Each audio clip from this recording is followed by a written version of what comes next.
Hi friends, good morning. Let's start exercise 10.3. Number 1, दो सदिशों ए vector तथा B vector के परिमाण क्रमशः √3 एवं 2 है।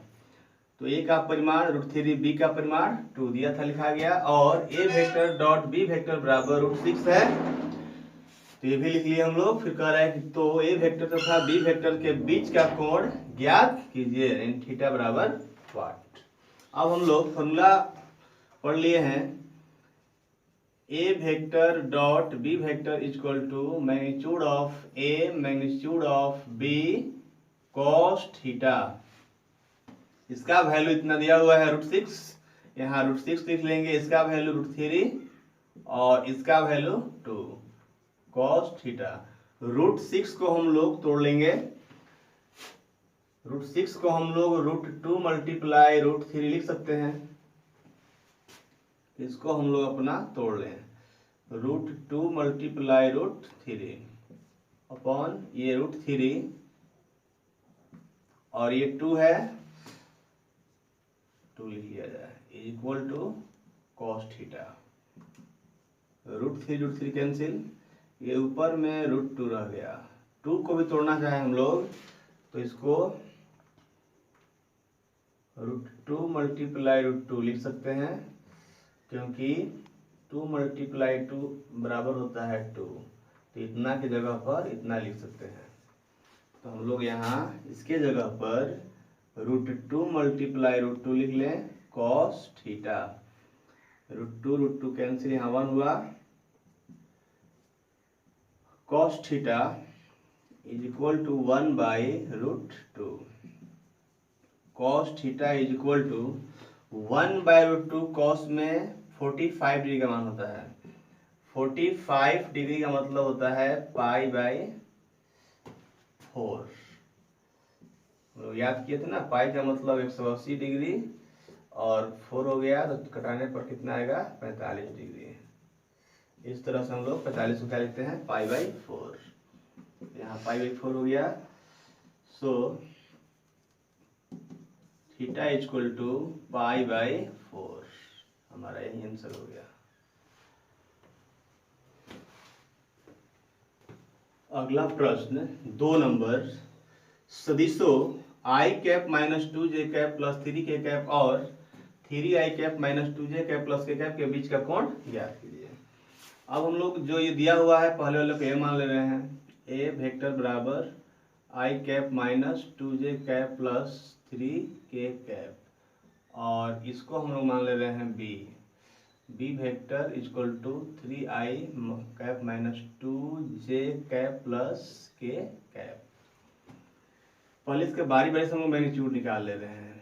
एक का मैग्नीट्यूड याद है फॉर्मूला हम लोग को, x² + y² + z²। तो x का वैल्यू यहाँ 1 है, 1² - 2² प्लस 3²। इसको हल करेंगे तो कितना आ जाएगा, 40। मैग्नीट्यूड ऑफ b यहाँ x², तो 3 का स्क्वायर, यहाँ -2 है तो -2 का स्क्वायर, और यहाँ 1 है तो 1 का स्क्वायर। इसको भी हल करेंगे तो 3 का 9 -2 का स्क्वायर 4, 9 4 13 1 14। इस तरह से दोनों का उतना ही आ गया परिमाण। अब हम लोग को फॉर्मूला तो मालूम ही है कि A vector dot B vector बराबर magnitude of A magnitude of B cos theta. तो हम लोग ये निकाल लिए, अब ये निकालना होगा। तो पहले निकाल लिया जाए ए वेक्टर डॉट बी वेक्टर। तो यहाँ जो दिया हुआ है i cap -2 j cap plus 3 k cap dot 3i cap -2 j cap plus k cap.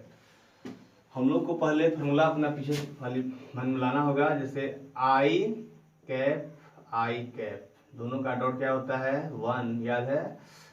j cap dot j cap क्या होता है, 1। k cap dot k cap क्या होता है, 1। ये तो याद होना चाहिए।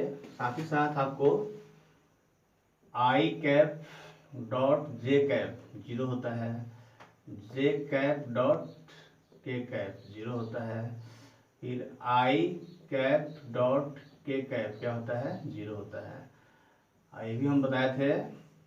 इसका उल्टा भी जे कैप डॉट आई कैप, ये भी क्या होता है, क्योंकि हम पढ़ लिए थे vector A dot vector B बराबर B vector dot A vector, उल्टा रहे या सीधा रहे, मतलब A vector B A dot B vector रहे या फिर B vector dot A vector रहे, तो दोनों स्थिति में सेम बात होता है, हम लोग पढ़ लिए थे।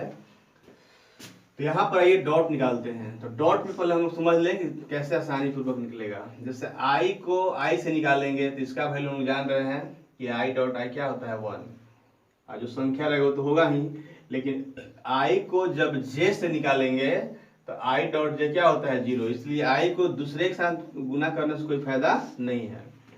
आई को फिर के के साथ करेंगे तो आई डॉट के क्या है 0, इसलिए हम लोग डॉट प्रोडक्ट में आई को आई के साथ, जे को जे के साथ, के को के के साथ करते हैं, क्योंकि और जितने भी रहते हैं रिसर्च करने पर उनका वैल्यू 0 के बराबर हो जाता है। तब यहाँ क्या करेंगे कि आई डॉट आई, तो आई डॉट आई का तो वैल्यू 1 हो गया, और यहाँ 1 था और ये 3 गुना हुआ, कितना हुआ 3। फिर यहाँ आइए, अब जे को जे के साथ, तो -2 और -2 कितना हुआ +4, और जे कैप डॉट जे कैप इसका वैल्यू कितना है 1, इसलिए 1 लिखो या ना लिखो, ठीक है। अब चलिए फिर +3 मल्टीप्लाई यहाँ 1 है 3 हो गया, के कैप और डॉट के कैप, के कैप डॉट के कैप कितना होता है 1, तो 1 लिखो या ना लिखो, ठीक है। चलो 4 3 7 3 10। अब आइए हम लोग फॉर्मूला सब पढ़ लिए हैं, अब मान रख दिया जाए। Since A vector dot B vector बराबर magnitude of A magnitude of B cos theta, इस तरह से हम यहाँ क्या करेंगे कि A vector dot B vector का वैल्यू 10 से रख देंगे, और इसका वैल्यू √14, और इसका वैल्यू भी √14 कॉस थीटा, 10 हो गया, और ये आपका √14 14 हो गया इंटू कॉस थीटा। इस तरह से इधर आएगा तो 10/14 बराबर कॉस थीटा, तो कॉस थीटा बराबर 2 5 10 और 2 7 14, यानी कि 5/7। So theta equal to cos inverse 5/7, ये हमारा आंसर हो गया।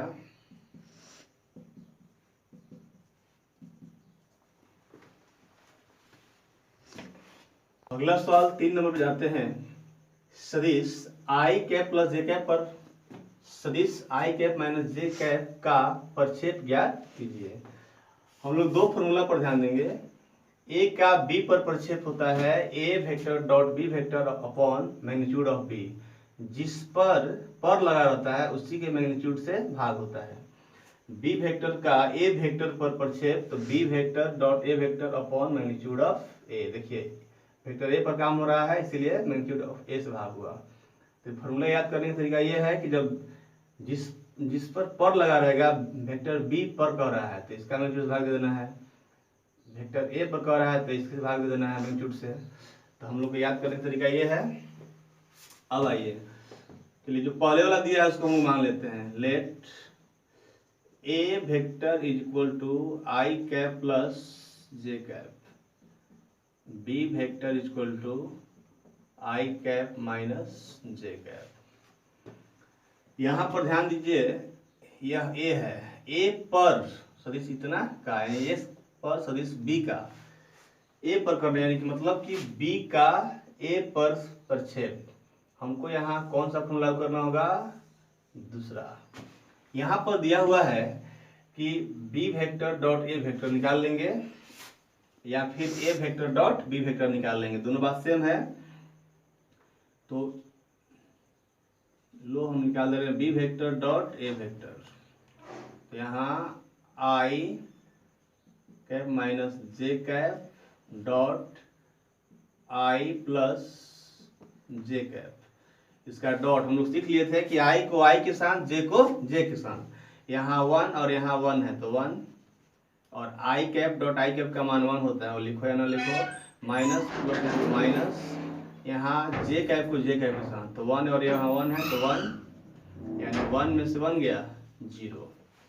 अब हम लोग को क्या काम है, तो मैग्नीट्यूड ऑफ ए, तो मैग्नीट्यूड ऑफ ए निकाल लेते हैं। यहाँ पर under root X square plus Y square plus Z square होता है। x का वैल्यू यहाँ 1 है तो 1 का स्क्वायर, y का वैल्यू 1 है तो 1 का स्क्वायर, z का वैल्यू यहाँ 0 है तो 0 का स्क्वायर। इस तरह से 1 का स्क्वायर 1, 1 का स्क्वायर 1, यानी 1 प्लस 1 2 और प्लस 0 यानी कि 2, यानी कि अंडर रूट 2। अब हम लोग को जो निकालना है उस पर काम कर लिया जाए। इतना पर ए पर कह रहा है, इतना का यानी कि b का a पर प्रक्षेप, वेक्टर b वेक्टर का a पर प्रक्षेप बराबर b vector dot a vector upon magnitude of a vector. इसका वैल्यू हम लोग के पास 0 आ चुका है। मैग्नीट्यूड ऑफ a कितना है, √2 आया है। इस तरह से 0 अपॉन √2 कितना हो जाएगा, 0। यही हमारा आंसर हो गया। अगला प्रश्न 4 नंबर पर हम लोग चलते हैं। सदिश इतना का सदिश इतना पर प्रक्षेप ज्ञात कीजिए। चलिए इसको हम लोग पहले जो है उसको ए मान लेते हैं। लेट ए वेक्टर बराबर I cap plus 3j cap plus 7k cap and B vector बराबर 7i cap minus j cap plus 8k cap. अब हम लोग को देखना है किस पर क्या कर रहा है। a का b पर, तो a का b पर प्रक्षेप क्या होता है, फॉर्मूला हम जो देख लिए अभी, फॉर्मूला हमारा है a vector dot b vector upon magnitude of b, यानी a vector dot b vector पर निकाल लिया जाए। तो a vector dot b vector, यहाँ i cap plus 3j cap plus 7k cap dot 7i cap minus j cap plus 8k cap. i को i के साथ, तो वहाँ 1 है यहाँ 7 है तो 7, और i cap dot i cap का मान 1 होता है, लिखो या ना लिखो। फिर प्लस 3 और यहाँ माइनस 1 है तो 3 माइनस 1 माइनस 3 प्लस 7 और यहाँ 8 है तो 8 है 56 हो गया। 7 में से 3 गया 4 और 4 प्लस 56 कितना हो गया 60। अब हम लोग को मैग्नीट्यूड ऑफ b चाहिए। इसका मैग्नीट्यूड, तो मैग्नीट्यूड ऑफ b निकालते हैं तो फॉर्मूला क्या होता है, X square plus Y square plus Z square. चलिए यहाँ x का वैल्यू 7, 7 का स्क्वायर प्लस फिर यहाँ -1 है, -1 का स्क्वायर प्लस फिर यहाँ z का वैल्यू 8 है तो 8 का स्क्वायर। इस तरह से ये आपका 49 और एक 50 और ये क्या है 64, इस तरह से 114 हो जाएगा। रूट में 14 हो गया। अब आइए, अब हम लोग को जो निकालना था, इसको ये माने थे तो a का b पर प्रक्षेप फॉर्मूला डाल देना है। a का b पर प्रक्षेप बराबर vector a dot b upon magnitude of b vector. दोनों का वैल्यू मिल चुका है। यहाँ इसका 60 है तो 60 लिख दिया जाए और इसका वैल्यू √114 है। इस तरह से ये हमारा आंसर हो गया।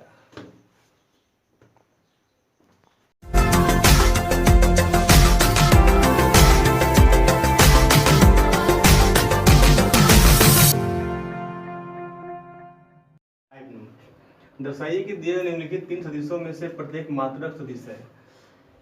ये जो दिया हुआ है तीनों, इसको बताना है कि मात्रक सदिश है। तो मात्रक सदिश हम लोग पढ़ लिए हैं कि वैसा सदिश जिसका परिमाण 1 होता है, यानी मैग्नीट्यूड 1 होता है, उसे क्या कहते हैं, मात्रक सदिश कहते हैं। तो पहले इसको हम लोग मान लिया जाए कि यह a है तो ये इतना हो गया ये, और इसी को हम लोग गुना कर ले रहे हैं तो ये 2/7 i कैप प्लस, इसको गुना करते जाइए 3/7 j कैप और फिर 6/7 के कैप। इस तरह से इसको हम लोगों ने b मान लिया और इसको c मान लिया, ऐसे ही गुना करके यहाँ लिख दिया गया, इसको भी गुना करके लिख दिया गया। अब सबका हम लोग मैग्नीट्यूड परिवेश निकालेंगे। यदि 1 आता है तो क्या होता है, मात्रक सदिश होता है। आइए देखते हैं। तो magnitude of A vector is equal to under root, हम लोग पढ़ लिए हैं कि x square plus Y square plus Z square is equal to under root x का मान, y का मान और ये z का मान। तो 2/7 का स्क्वायर प्लस 3/7 का स्क्वायर प्लस 6/7 का square is equal to under root 4/49, 9/49, 36/49, 49, 4 plus 9 plus 36 is equal to 49, under root 49/49 is equal to under root 1 is equal to 1। इस तरह से हम लोगों ने देख लिया कि मैग्नीट्यूड ऑफ ए जो है यानी परिमाण कितना आ गया, 1 आ गया। इसका मतलब ये क्या हुआ, मात्रक सदिश हो गया। इसी प्रकार से हम लोग बी भी निकालेंगे, बी का मैग्नीट्यूड तो वो भी इतना ही आएगा। फॉर्मूला हम लोग जान चुके हैं, अब डायरेक्टली मान रख दे रहे हैं, एक्स ये वाई और ये जेड। 3/7 का स्क्वायर माइनस 6/7 का स्क्वायर 2/7 का स्क्वायर, इस तरह से हो गया। अब is equal to under root 9/49, 36/49, 4/49, 9 plus 36 plus 4 is equal to under root 49/49 is equal to under root 1 is equal to 1। देखिए इसका मैग्नीट्यूड 1 आ गया, इनकी मात्रक सदिश है। अब c का निकालिए, फॉर्मूला तो सेम ही होगा, 6/7 to the power 2, 2/7 to the power 2 minus 3/7 to the power 2 is equal to 36/49 plus 4/49 plus 9/49 is equal to under root 36 plus 4 plus 9 upon 49, 49 upon 49 is equal to under root 1 is equal to 1।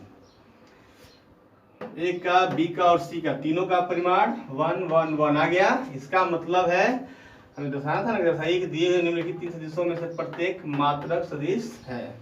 अतः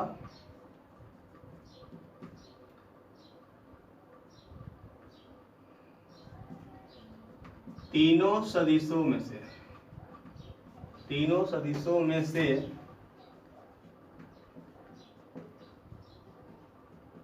प्रत्येक मात्रक सदिश है।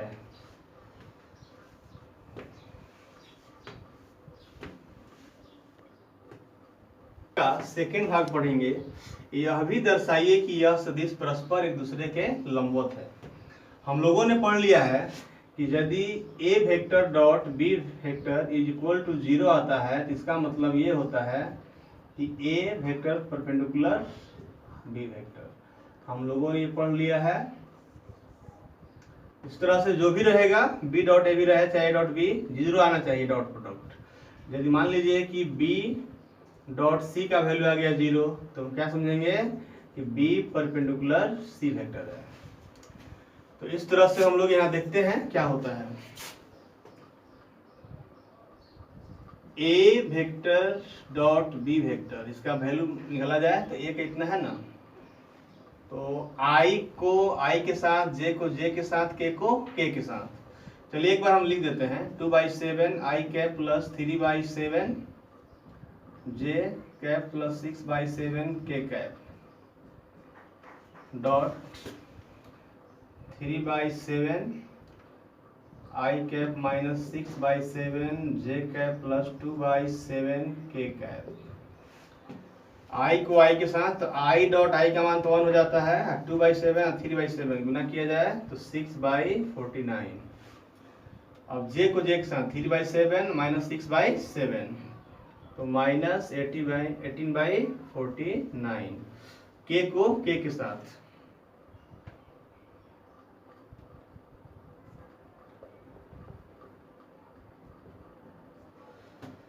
के को के के साथ करेंगे तो के डॉट क्या होता है, के कैप डॉट के कैप इज इक्वल टू 1 होता है। तो अब इसको मल्टीप्लाई कीजिए, 6/7 गुना 2/7 कितना हो गया, प्लस 12/49। इसका एलसीएम लिया जाए 49, 6 माइनस 18 प्लस 12। इस तरह से आप देख रहे हो कि 12 6 18, 18 में से 18 गया 0, 0/49, इस तरह से 0 हो गया। देखिए इन दोनों का डॉट 0 आता है तो क्या हो गया, इसका मतलब ए परपेंडिकुलर बी हो गया। सो ए परपेंडिकुलर बी। आप यहाँ इसको और अच्छे से लिखना है तो लिख सकते हैं कि यहाँ पर लिख लीजिए, implied at A vector dot B vector is equal to 0। So A perpendicular B. इसी तरह से आप निकालिए B vector dot C vector. तो डायरेक्टली हम कर दे रहे हैं आई को आई के साथ, जे को जे के साथ, के को के के साथ। तो 3 × 18/49 माइनस 6 × 12/49 प्लस माइनस 2 3 6/49। इस तरह से 49 हो गया। 18 घटाव 12 घटाव 6, 0/49 इक्वल टू 0। तो implied that B vector dot C vector equal to 0। So B vector perpendicular C vector. अब अगला एक रह गया A vector dot C vector. अब ए को और सी को किया जाए तो आई को आई के साथ, जे को जे के साथ, के को के के साथ, इसको गुना किया जाए तो 12/49 प्लस 3 दूनी 6/49 माइनस 6 × 18, ये माइनस प्लस माइनस हो चुका है, 18/49। इसको भी आप हल करोगे तो 0 आएगा। चूंकि A dot C equal to 0, इसलिए ए परपेंडिकुलर सी तो वही लिखना था। अतः ये सदिश परस्पर एक दूसरे के क्या है, लंबवत है। यहाँ पर लिख देंगे कि अतः ये सदिश एक दूसरे के लंबवत है। यही हमें प्रूव करना था। प्रश्न 6 नंबर, यदि इतना और 8 और इतना हो तो मैग्नीट्यूड ऑफ ए और मैग्नीट्यूड ऑफ बी ज्ञात कीजिए। यहाँ से हम लोग vector A plus vector B dot vector A minus vector B equal to 8 दिया हुआ है। यहाँ से हम लोग इन दोनों पर डॉट काम किया जाए तो वेक्टर ए डॉट वेक्टर ए, फिर इससे कीजिए तो minus A vector dot B vector. चलिए इसका हो गया, कहानी करता हूँ, इससे कीजिए तो plus B vector dot A vector minus B vector dot B vector equal to 8। हम लोग पढ़ लिए हैं कि A vector dot B vector बराबर B vector dot A vector commutative law का पालन करता है, यानी क्रमबिन्नय नियम पालन करता है। और ये भी पढ़ लिए हम लोग इतना इक्वल टू इतना का स्क्वायर, फिर मैग्नीट्यूड ऑफ ए का स्क्वायर, फिर ए स्क्वायर, ये सब पढ़ लिए हम लोग। इस आधार पर हम लोग कितना लिख सकते हैं, तो यहाँ पर हम लोग मैग्नीट्यूड के रूप में निकालना है तो ये लिखना होगा। तो मैग्नीट्यूड ऑफ ए का square minus A vector dot B vector, B vector dot A vector की जगह पर क्या लिखाएगा, A vector dot B vector. इसके जगह पर क्या लिखाएगा, जैसे ए था तो इस तरह से यहाँ पर B vector dot B vector रहेगा तो मैग्नीट्यूड के रूप में क्या लिखाएगा, इतना का स्क्वायर। तो यहाँ पर लिख देंगे मैग्नीट्यूड ऑफ बी का स्क्वायर इक्वल टू 8। अब इस तरह से ये और ये क्लास हो गया। इसका वैल्यू दिया हुआ है 8 मैग्नीट्यूड बी, तो यहाँ 8 मैग्नीट्यूड ऑफ बी का whole square, magnitude of B का स्क्वायर इक्वल टू 8। इस तरह से ये हो गया 14 मैग्नीट्यूड ऑफ बी का square minus magnitude of B का स्क्वायर इक्वल टू 8। ये घटेगा तो इस तरह से 63 मैग्नीट्यूड ऑफ बी का square equal to 8 magnitude of B का स्क्वायर इक्वल टू 8/63। इस तरह से magnitude of B equal to under root इसको तोड़ दिया जाए 2 मल्टीप्लाई 2 इसको तोड़ दिया जाए 3 मल्टीप्लाई 7। इस तरह से इसमें से 2 निकला और इसमें से 3 निकला और यहाँ क्या रह गया 2/7। So magnitude of A equal to यहाँ दिया हुआ है ना कि 8 magnitude of B vector value दिया जाए 8 मल्टीप्लाई बी का वैल्यू जितना है डाल दिया जाए 2/3 2/7 is equal to 16/3 under root 2/7। इस तरह से ए का मान हो गया हमारा इतना और बी का मैग्नीट्यूड हो गया इतना।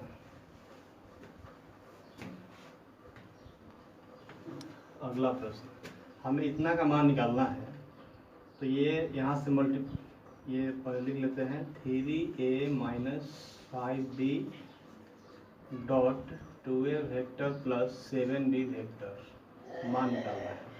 डॉट हम लोग करें तो 3 2 जा 6 और ये a vector dot a vector फिर इसके करेंगे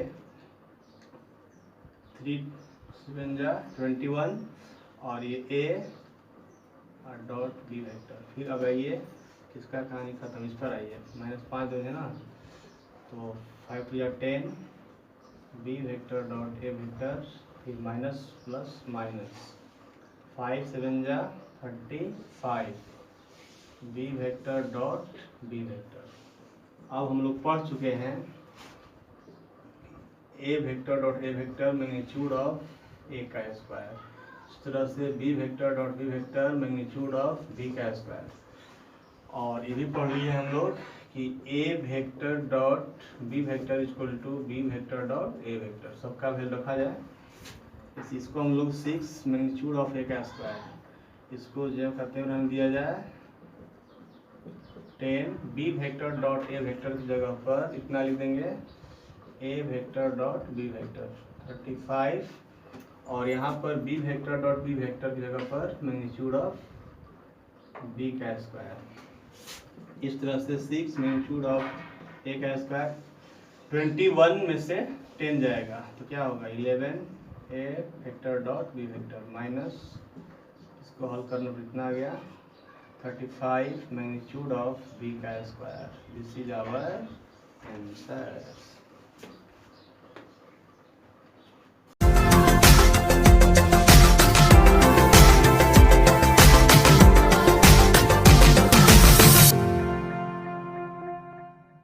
अगला प्रश्न 8, दो सदिशों a और b के परिमाण ज्ञात कीजिए। मैग्नीट्यूड ऑफ a बराबर वाट, मैग्नीट्यूड ऑफ b बराबर वाट। यदि इनके परिमाण समान है यानी कि magnitude of a equal to magnitude of b, परिमाण a का और परिमाण b का क्या है समान है, इनके बीच का कोण 60 डिग्री है, थीटा बराबर 60 डिग्री तथा इनका अदिश गुणनफल 1/2 है यानी कि a vector dot b vector बराबर 1/2। अब हम लोग के पास हम जानते हैं कि चूंकि a vector dot b vector बराबर magnitude of a magnitude of b cos theta, इसका वैल्यू कितना दिया है 1/2। मैग्नीट्यूड ऑफ a और मैग्नीट्यूड ऑफ b दोनों सेम है तो हम लोग इसके जगह पर क्या लिख सकते हैं, a लिख सकते हैं। ये हो गया cos थीटा की जगह पर 60 डिग्री है। इस तरह से 1/2 ये दोनों एक ही जैसा है तो मैग्नीट्यूड ऑफ a का स्क्वायर और cos 60 का 1/2। इस तरह से 1/2 कैंसिल 2 कैंसिल हुआ तो इस तरह से हमारा बच गया मैग्नीट्यूड ऑफ a का स्क्वायर इक्वल टू 1। तो magnitude of a equal to 1 so magnitude of b equal to 1 क्योंकि दोनों क्या है बराबर है तो यही हमारा दोनों आंसर हो गया क्योंकि परिमाण ज्ञात करना था दोनों का। अगला प्रश्न 9, यदि एक मात्रक सदिश a वेक्टर के लिए तो मात्रक सदिश है यानी कि उसका मैग्नीट्यूड कितना होता है 1 के लिए इतना बराबर 12 हो तो मैग्नीट्यूड ऑफ x वेक्टर ज्ञात कीजिए। और इस हम लोग लिख लिए कि क्या दिया हुआ है और फिर कह रहा है कि मैग्नीट्यूड ऑफ x वेक्टर बराबर वाट। अब यहाँ से आइए इसको हम लोग डॉट निकालते हैं डॉट डॉट तो x vector dot x vector इसको हम लोग प्रेस कर रहे हैं plus x vector dot a vector, फिर यहाँ से माइनस प्लस माइनस जाएगा तो यहाँ माइनस ए वेक्टर डॉट एक वेक्टर, फिर minus plus minus A vector dot A vector equal to 12।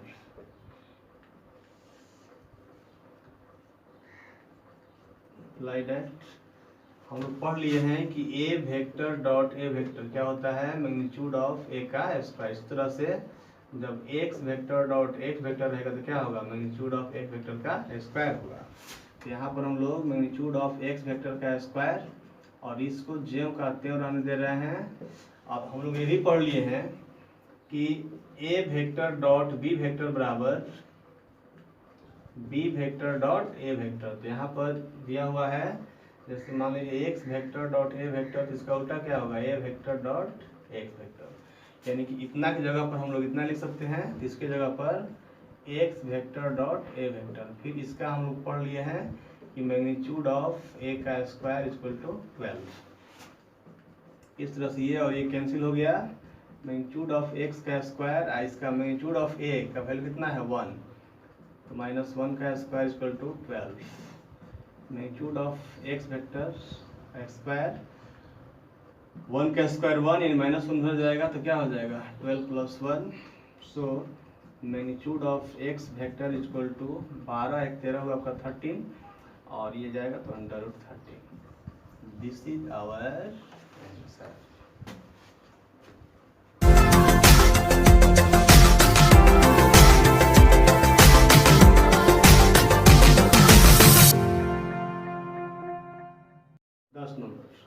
यदि a बराबर इतना, b बराबर इतना और c बराबर इतना इस प्रकार है कि a vector plus lambda b vector comma c vector पर लंब है, तो लेमडा का मान ज्ञात कीजिए। पहले हम लोग a vector plus lambda b vector निकाल लेते हैं। तो a वेक्टर का वैल्यू इतना यहाँ रखा गया, फिर लेमडा जो करते हैं, अब फिर b वेक्टर की जगह पर इतना रखा गया बराबर। अब हम लोग क्या कर रहे हैं कि i और i को एक साथ ला रहे हैं, तो यहाँ 2 और यहाँ पर प्लस माइनस माइनस लेमडा और i दोनों में से कॉमन हो गया, i कैप प्लस। फिर इसमें अब j पे चलिए, तो 2j और यहाँ से फिर आइए लेमडा को लेते हुए, तो 2 प्लस 2 लेमडा दोनों में j है, तो 2 प्लस 2 लेमडा j कॉमन हो गया कैप। आगे बढ़िए अब इस पर 3k कैप और यहाँ पर लेमडा से तो लेमडा k कैप, तो दोनों में से k कैप कॉमन हो गया, तो यहाँ 3 बचा और यहाँ पर लेमडा से गुना तो लेमडा बचा, 3 plus lambda k cap. A vector plus lambda B vector कहाँ पर है लंब, सी वेक्टर पर लंब है। तो हम लोग पढ़े हैं ना कि यदि A vector dot B vector बराबर 0 होगा तो ए वेक्टर परपेंडिकुलर बी वेक्टर, यानी कि जब ए डॉट बी का डॉट प्रोडक्ट 0 होता है तो दोनों एक दूसरे पर लंब होता है। उसी प्रकार से जब उल्टा पहले से ही लंब दिया हो, यानी कि पहले दिया हो कि ए लंब बी दिया हो, यानी क्या होगा ए वेक्टर डॉट बी 0 होगा। जब इतना होने पर ये होगा तो ये होने पर ये होगा, इसलिए हम लोगों ने क्या लिखा इतना और फिर डॉट सी वेक्टर बराबर 0। ठीक है, आगे बढ़ते हैं। अब इतना का वैल्यू कितना है, इतना यहाँ डाल देंगे 2 minus lambda i cap plus 2 lambda j cap plus 3 plus lambda k cap. इस तरह से ये हमारा इतना का वैल्यू हो गया c वेक्टर का वैल्यू। यहाँ पर दिया हुआ है dot 3i cap plus j cap is equal to 0। अब i को i के साथ, j को j के साथ हम लोग पढ़ लिए हैं, k को k के साथ, तो 2 माइनस लेमडा इंटू 3 i को i के साथ हो गया प्लस 2 लेमडा j को j के साथ, यहाँ पर 1 है तो 1 और यहाँ k में तो है लेकिन यहाँ केवल नहीं, तो 0 वहाँ पर होगा, तो 0 मल्टीप्लाई इतना कितना हो जाएगा 0। अब बराबर में 0 तो है ही, अब इसको मल्टीप्लाई कीजिए 6 माइनस 3 लेमडा और ये 2 प्लस 2 लेमडा प्लस 0 खत्म बराबर 0। इस तरह से 6 और 2 8 हो जाएगा, तो 8 को हम उधर लेके जा रहे हैं, तो 0 माइनस 8 और 2 लेमडा में से 3 लेमडा गया तो माइनस लेमडा। इस तरह से माइनस, दिस इज आवर